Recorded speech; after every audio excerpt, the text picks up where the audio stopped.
প্রিয় দর্শক শ্রোতা, আসসালামু আলাইকুম। আপনারা দেখতে পাচ্ছেন যে কীর্তনখোলা নদী চরমনাই মাদ্রাসার নদীতে অবস্থিত কীর্তনখোলা নদী দেখতে পাচ্ছেন আপনারা। হঠাৎ করে বেশ কয়েকদিন যাবৎ এই নদীর পানিগুলো নোনা হয়ে গেছে।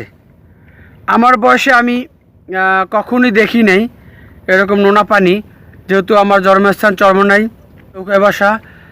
ওনার কত বছর বয়স ধরে উনি মাছ শিকার করছে এই নদীতে, তার কাছ থেকে আপনারা শুনবেন যে আসলে উনিও দেখছে কিনা এরকমের নোনা পানি এই কীর্তনখোলা নদীতে। ভাইজান, আপনার নামটা কি? আমার নাম হলো সুনীল হালদার। সুনীল হালদার। হ্যাঁ, নদীপাড়া বাড়ি। আমরা এই নদীতেই মাছ ধরি অনেক বছর, কিন্তু নোনা পানি কোনোদিন আমরা দেখিনি। আপনি নোনা পানিটা কতদিন ধরে দেখতেছেন?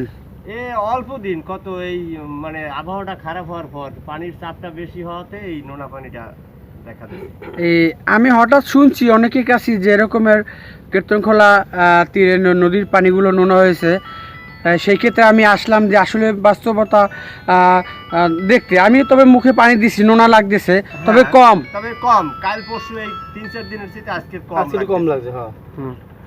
আর আপনি কত বছরে বসি বানে এদিকে?